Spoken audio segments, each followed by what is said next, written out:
오늘은 염상섭의 만세전 6회 부분 중에서요. 자, 나가 기차에서 갓장수와 머리 깎기에 관한 이야기하는 장면, 또 공동묘지에 대해서 대화를 하는 장면, 두 개의 장면에 대해서 살펴보도록 하겠습니다. 이 소설은 일본 유학생인 이인화예요. 이름은 이인화가 동경에서 서울까지 오는 며칠간 3일간의 여정을 그린 작품이다. 자, 여정을 그린 작품이니까 이거는 여로형 소설 내지는 여로형 구조를 가지고 있다라고 보시면 되겠네요. 자, 오른쪽 상단에다가 여로형 구조와 관련된 예전에 녹음된 영상이 있습니다. 그것을 링크를 걸어 놓을 테니까 꼭 참고하시기 바라겠습니다. 원래 제목은 묘지로 1922년 7월부터 9월까지 신생활이라는 잡지에 연재되다가 잡지 자체가 폐간이 돼버려요. 그러니까 연재가 중단되고 나중에 24년 시대일보라고 하는 신문이 창간되면서 거기서 제목을 만세전으로 바꾸어서 연재합니다. 이때 만세전이라고 하는 것은 3.1운동 만세 직전, 그러니까 3.1운동이 언제 일어났죠? 그렇죠. 1919년 3월 1일이죠.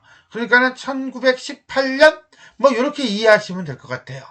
그 당시 시대 상황을 잘 드러내고 있다. 원래 제목인 묘지는 작가가 인식한 당시 일제강점기 조선의 현실을 뭘로 봤다? 구더기가 들끓고 있는 무덤으로 인식하였음을 알 수 있다 라고 할 수 있겠습니다. 정거장에 도착할 때마다 드나드는 순사, 그 다음에 헌병 보조원이 차례차례로 한 번씩 휘 돌아 나가자 기차는 또다시 움직이기 시작했다. 그건 바로 뭐예요? 정거장에 설 때마다 감시가 있었다는 거야. 검열이 있었다는 거야. 그러니까 이 만세 3.1운동이 일어나기 전, 그러니까 언제예요? 1919년 전, 1918년. 이때는 사회적 분위기가 매우, 그렇죠.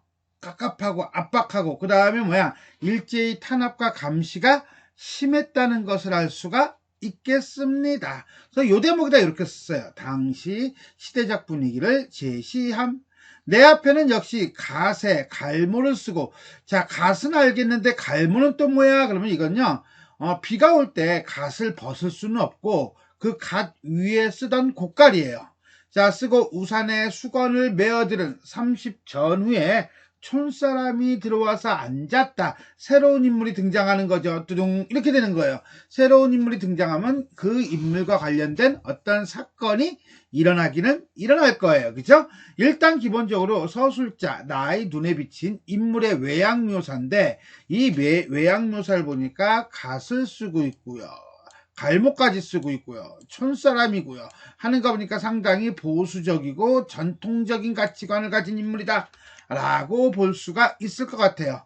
곰방담배 때 엽초를 부스러뜨려서, 엽초라는 건 잎담배입니다. 힘껏 담고 나더니 두루마기 손에, 이제 두루마기도 입었네. 손을 넣어서 이 주머니 저 주머니 한참 뒤적거리다가 내 옆에 있는 무엇을 보고, 성냥을 보고 성냥 좀 빌릴까요? 불 좀 빌릴게요 하는 거죠. 어떤 이야기, 대화의 계기를 마련해주고 있습니다.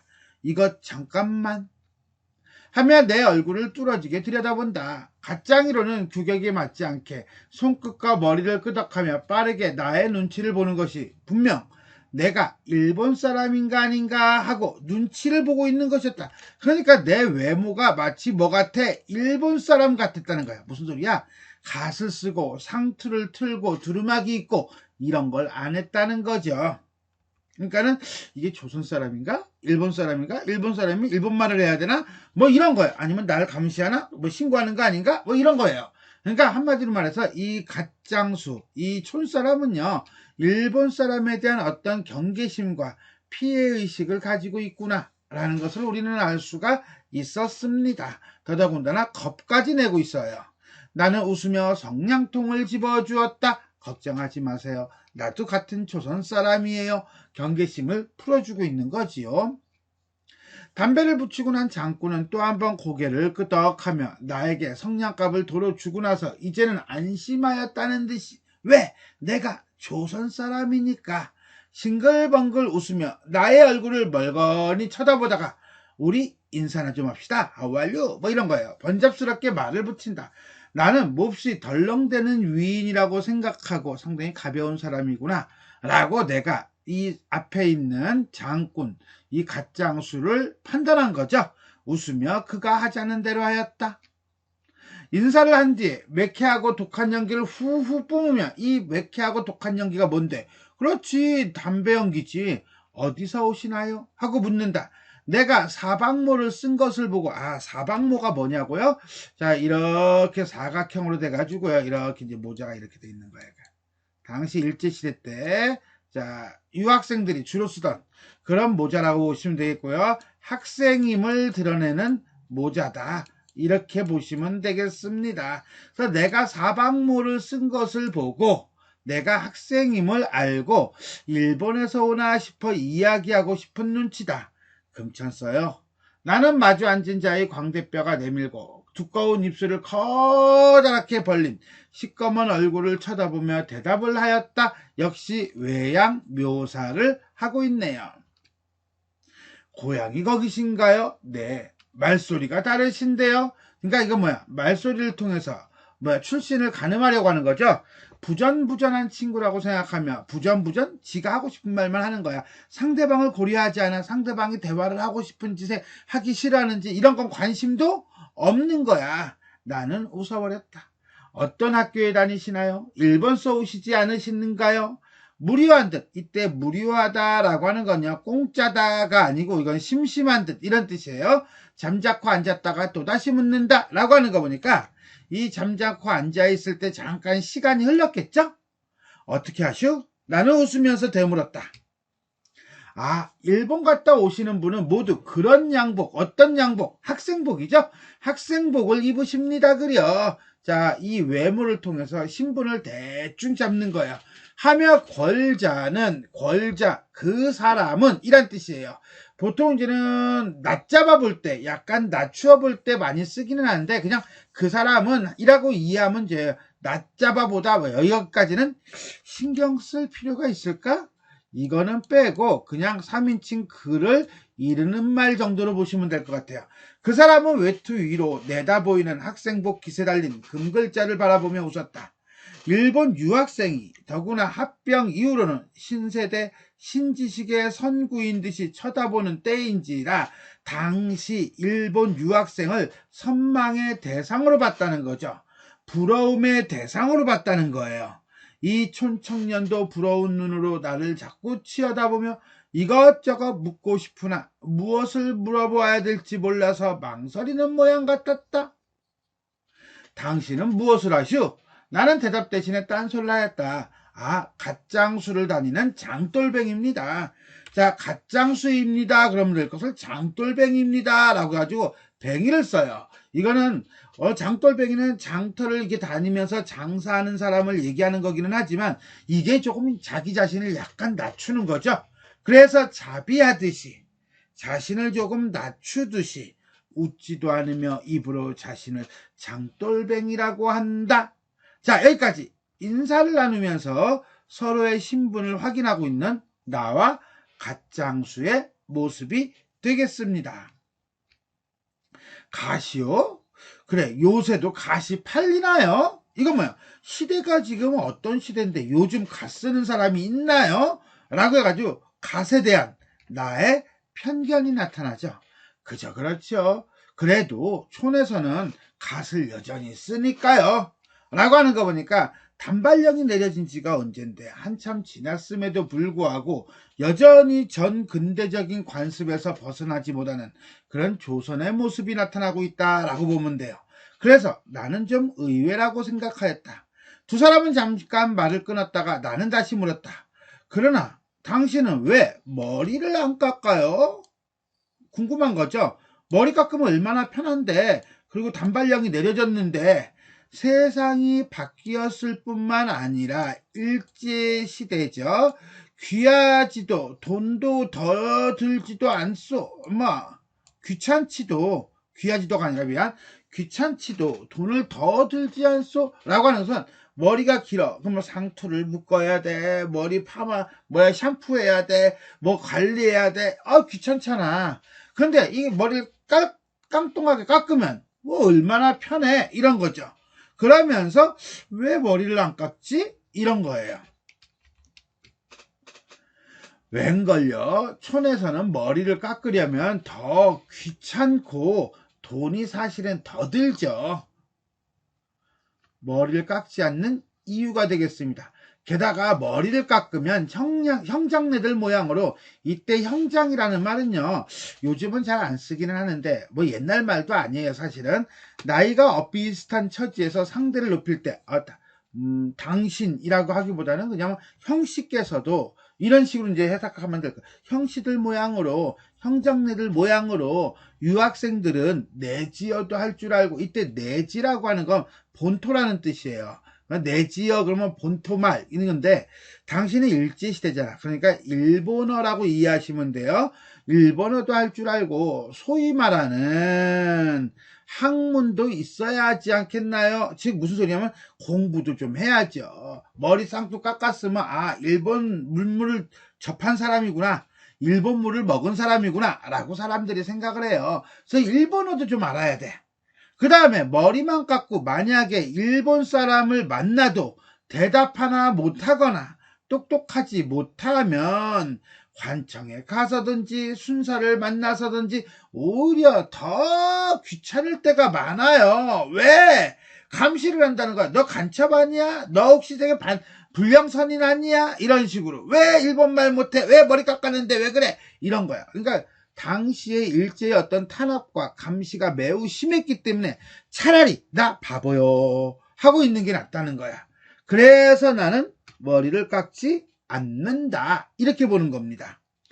이게 좋은 건지 안 좋은 건지는 모르겠지만 당시 조선인들의 어떤 삶의 지혜, 생활 방편, 일제의 탄압에서 그나마 조금 벗어날 수 있는 어떤 꼼수? 이렇게 이해하면 될 것 같아요.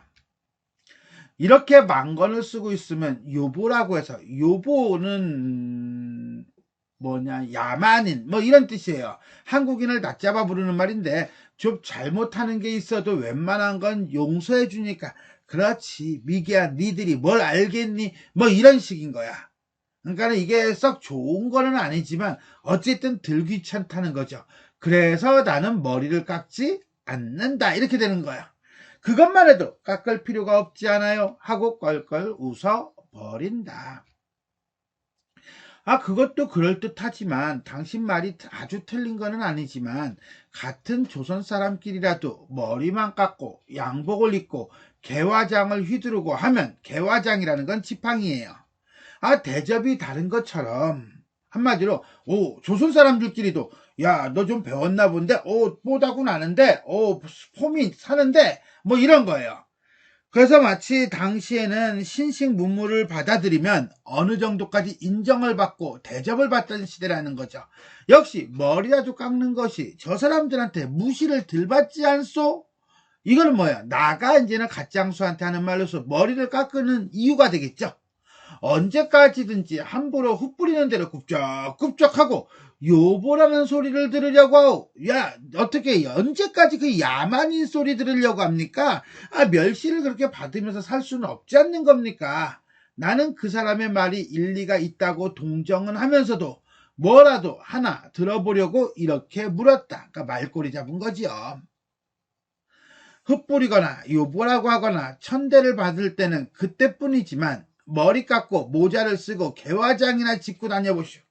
가는 데마다 시달리고 조금만 하면 뺨따기 얻어맞고 유치장 구경은 한 달에 한두 번씩은 할 테니. 당신네들이야 일본어나 능통하죠. 하지만 우리 같은 사람은 어떤 사람, 일본어를 못하는 조선 사람은 맞으면 맞았지 별 수 있나요? 라고 하는 거 보니까 당신은 일본어를 하니까 자기 변명, 자기 어떤 알리바이 이런 걸 얘기할 수 있지만 우리는 그것도 못한다는 거예요. 그러니 그냥 그때 맞으면서 그때 잠깐 벗어나는 게 낫지 않겠냐라는 거죠. 자, 당시 조선인에 대한 일제의 탄압이 그만큼 심했다는 것을 보여줘요. 그리고 가만히 보니까 솔직히 이 가짱수의 이 발화 내용은 마음에 들진 않아. 왜 그러고 살지? 라는 생각을 가질 수도 있겠지만 당시 사람으로서는 어쩔 수가 없다는 거죠. 그만큼 그 당시 어떤 시대적 상황은 일제가 지식인을 감시하였고 조선인을 멸시하였으며 이러한 일제 내지는 일본인에게 굴종적인 태도를 보이는 조선인이 있었다는 것을 알 수가 있겠습니다. 천대를 받아도 얻어맞는 것보다는 낫다. 그도 그럴 것이다. 이거는 뭐야? 그렇지, 나의 서술자의 생각이죠.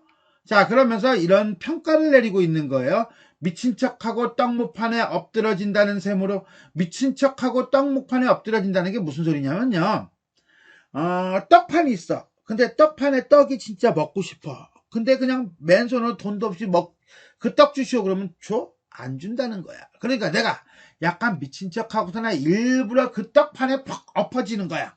엎어지면 그 떡판이 난리가 날 거 아니에요. 그때 슬쩍 하나 먹는다는 거예요. 이거는 어떤 떡을 먹고 싶다, 떡을 먹어야겠다라는 의도를 가지고 그 의도를 이루기 위해서 자기 자신을 미친놈 취급하는 거죠. 자기 자신을 낮추어 보는 거예요. 일종의 속담이에요. 정상인이 떡을 먹고 싶어서 짐짓 일부러 체하면서 떡판에 넘어지는 거예요. 미친 체하고 어리광 비슷한 수작을 하거나 스라소니 행세를 하거나, 스라소니는요, 이거는 여우, 늑대 정도인데 약하고 어리석고 주변 없는 사람을 비유하는 말입니다. 하여 어떻게든 저편의 호감을 사고 저편을 웃기기만 하면 목전에 닥쳐오는 핍박은 면할 수 있을 것이야. 목전할 때 목은요, 이 목이 아니라 눈이에요. 그래서 눈앞에 이런 뜻입니다. 속으로는 요놈 하면서라도 얼굴에만 웃는 빛을 띠면 속으로는 저 새끼 저이씨 쪽발이 새끼, 어우 저걸 그냥 내가 진짜 똥이 더러워서 피하지 무서워서 피하냐 씨, 이런 썩을 이라고 속으로는 꿍꿍거리더라도 겉으로는 쓱 웃으면서 하이 예 말씀 안 하세요 이런다는 거죠. 즉 겉으로는 복종을 하고 속으로는 뒤통수 때릴 꿍냐는 거, 면종복배 하면 당장의 급한 욕, 한마디로 일제의 탄압은 면할 것이다 라고 생각을 하죠. 누가? 서술자가. 공포, 경계, 미봉은 미봉책이에요. 임시방편이란 뜻입니다. 가식, 굴복, 도회라고 하는 말은요, 이거는 어떤 자기 재능, 자기 가지고 있는 능력을 살짝 숨기는 거야. 숨겨서 바보인 척 하는 거예요. 비굴, 기타 등등등등등등. 이러한 모든 것에 숨어 사는 것이 조선 사람의 가장 유리한 생활방도요. 가장 도움이 되는 생활방도요. 현명한 처세술일 거야. 세상을 살아가는 방법일 것이야. 자, 사실은 공포, 경계, 미봉, 가식, 굴복, 도회, 비굴은 자기 자신을 진짜 천하게 낮추는 거거든요. 이런 삶이 좋은 삶일 수는 없을 거예요. 그런데 현명한 처세술이라고 하는 거는 결국 당시 조선인들에 대한 냉소적 태도를 보이고 있다, 이렇게 보시면 돼요.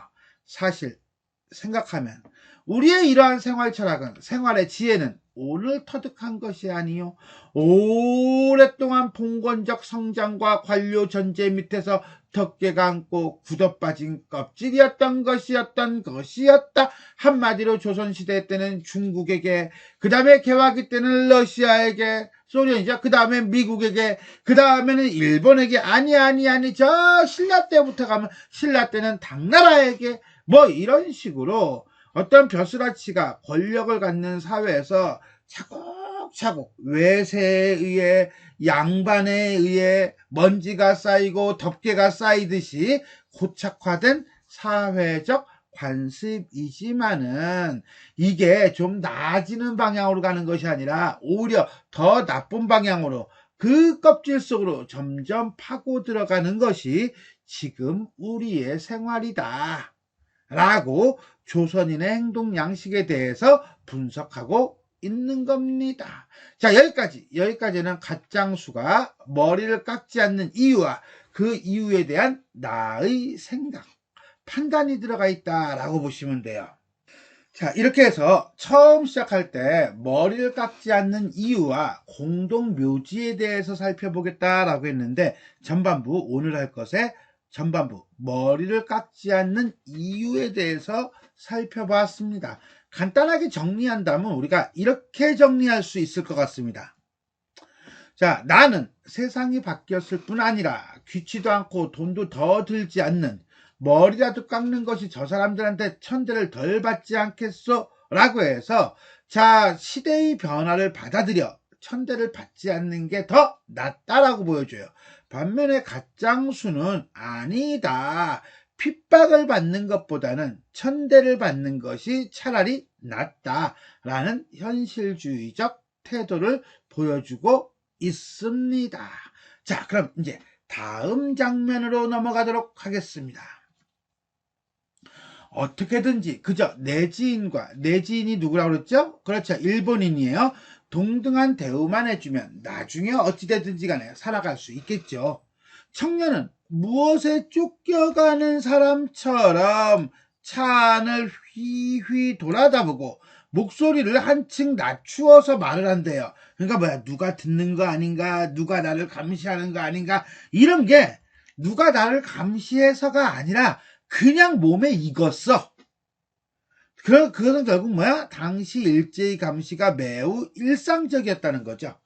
가령 공동묘지만 하더라도 일본에는 그런 법률이 있다 하면 싫든 좋든 우리도 따라가는 수밖에 없겠죠. 뜬금없이 갑자기 공동묘지? 아마 이거는 뒤에 나오겠지만은 당시 일제가 공동묘지 법안을 만들어가지고 시행하려고 하는 상황이었어요. 이게 장례제도죠? 이 장례제도가 이제 당시 상당히 시중의 이슈라는 거야. 그러니까 이게 말이 툭 튀어나온 거예요. 하지만 우리에게는 또 우리의 유풍이 있지 않습니까? 우리의 어떤 풍습이 있지 않습니까? 대관절, 도대체 일본에 그런 법이 있나요? 라고 하는 것은 결국 뭐야? 우리에게는 우리의 것이 있는데 왜 이 난리지? 일본 지들은 하기는 해? 라고 하는 거야. 즉 일제의 어떤 공동묘지법에 대한 갓장수의 반감이 드러나고 있다라고 보면 돼요. 의외로 이 장돌뱅이도 공동묘지 이야기를 꺼낸다. 자, 또 즉 당시 사회적 이슈임을 드러내고 있는 거야. 이 사람도 얘기하고 저 사람도 얘기하고. 나는 아까 형님한테 한참 이야기를 듣고 오는 길에 또 이러한 질문을 받고 보니, 도대체 규정이 언제 된 것이고, 규정이 되긴 된 거고, 법으로 정해졌고, 어떻게 시행하라는 것인지 나로서는 알고 싶지도 않고 그냥 뭐 상관도 없지만 이라고 하는 거 보니까 다른 사람들은 전부 다 지금 쌩 난리가 났는데 나는 관심이 있어 없어? 없어. 그게 뭐 어쩌라고 이렇게 되는 거예요.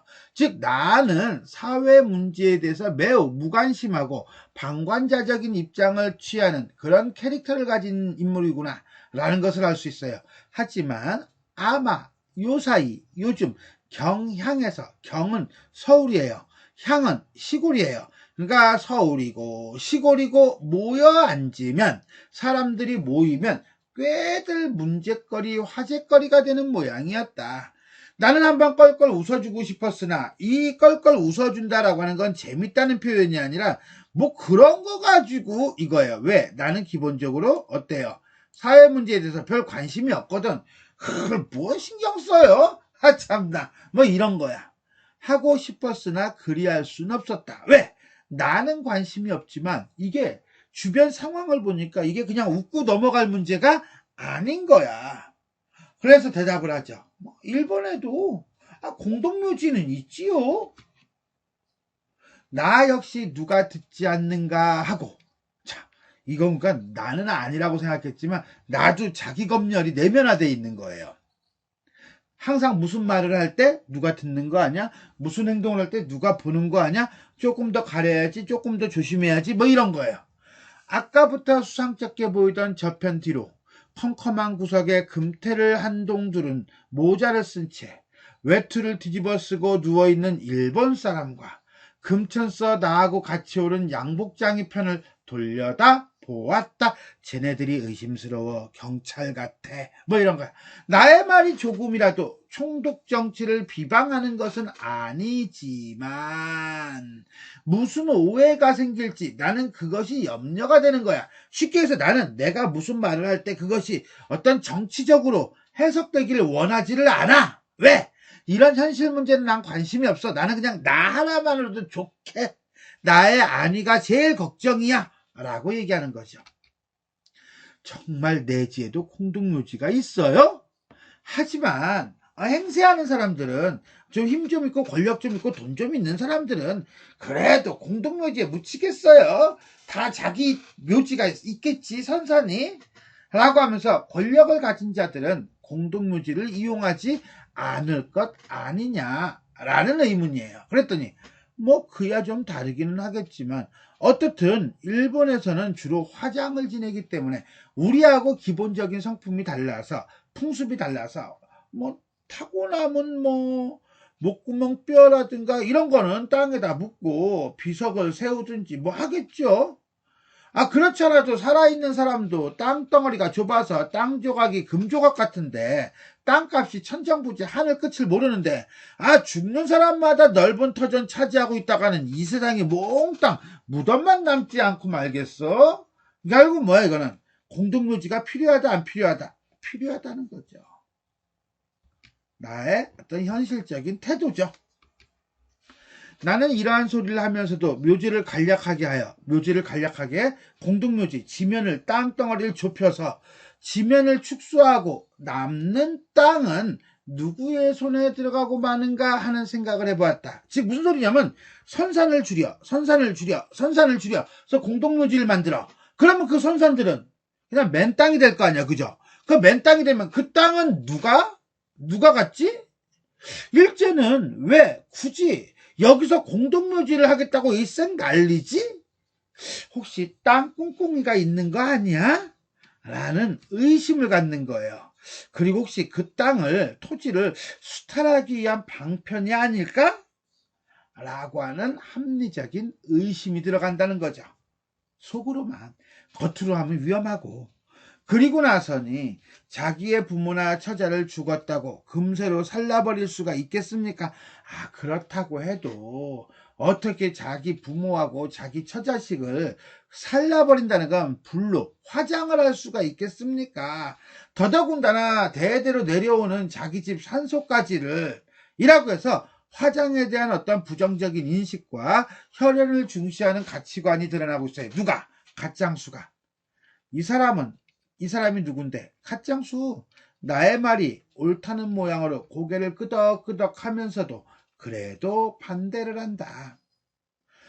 뭐 화장을 지내기로 상관이 있겠어 뭐겠어. 옛날에 애굽이라는 나라에서는 이때 말에 애굽이라는 말은요 지금의 이집트예요. 이집트에서는 왕후장상의 시체는 왕과 제후, 장수, 재상들 한마디로 잘 나가는 사람들의 시체는 방부제를 쓰고 나무관에 넣은 시체를 다시 석관에까지 돌관 튼튼히 넣어서 피라미드라는 커다란 굴 속에 묻어주었지만 지금에 와서는 미이라밖에 되지 않고 말았지 않습니까? 그거 뭐 대수예요. 즉 이집트라고 하는 다른 나라의 사례를 들어서 주장의 근거로 삼아요. 죽은 송장에게 능야주의를 입히고 비단옷과 명주옷을 입히고 백평 천평 되는 땅에다가 아주 호사스러운 무덤에다가 아무리 굳게 파묻기로 그게 도대체 뭐란 말이에요. 동상을 세우면 뭐하고 송덕비를 세우면 뭐에 쓴답니까? 자, 이 능라주의 백평 천평 되는 땅 동상 송덕비 대단한 거야? 아니야, 다 필요 없는 허례허식이야. 이렇게 보는 거죠.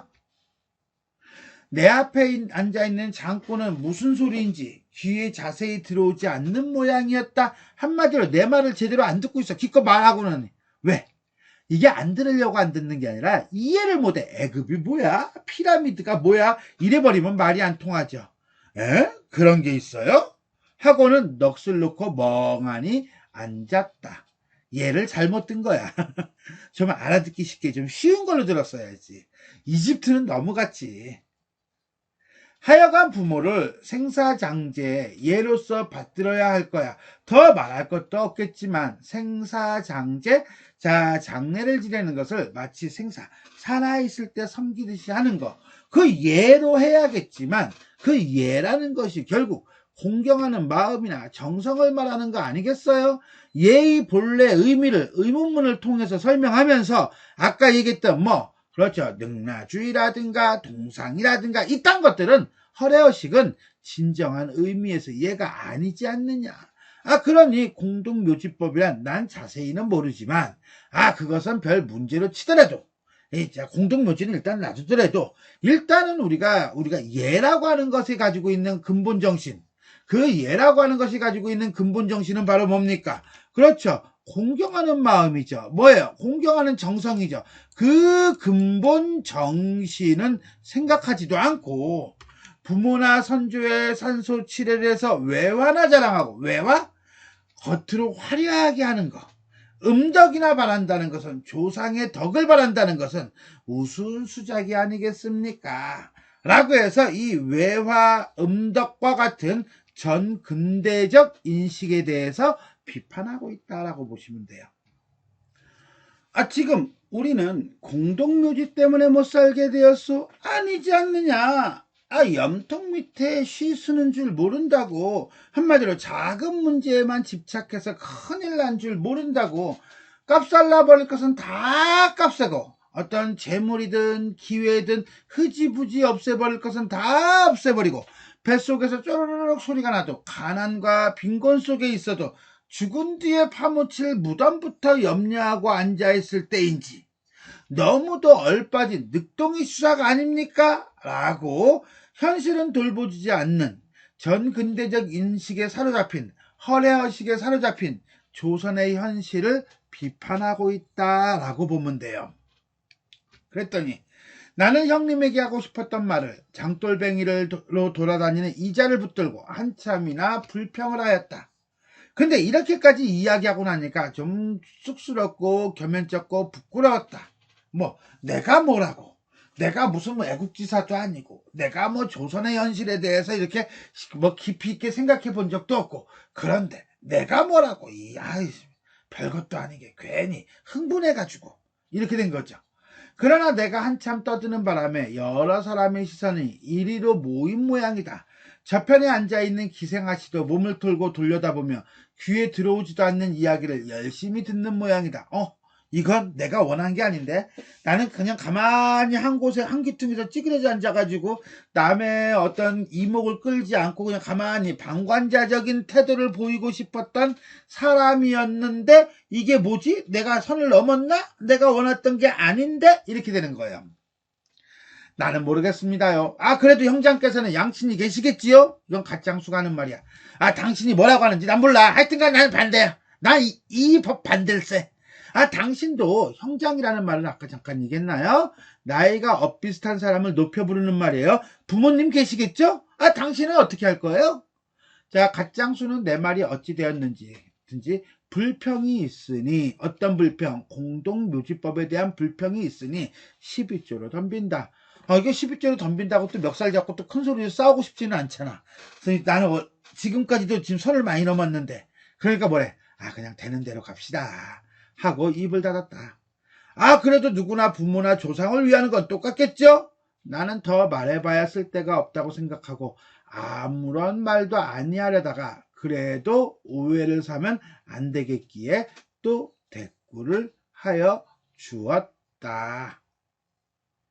자, 여기까지는요, 가짱수와 공동묘지에 대해 대화를 나누는 장면이 되겠습니다.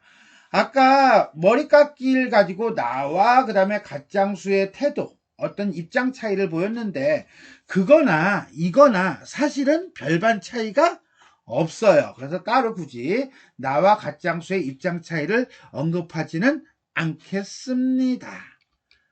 자, 이렇게 해서 우리는 염상섭의 만세전 6회 부분 중에서도 나가 기차에서 가짱수와 머리깎기, 그 다음에 공동묘지, 대해 대화를 나누는 장면에 대해서 살펴보았습니다.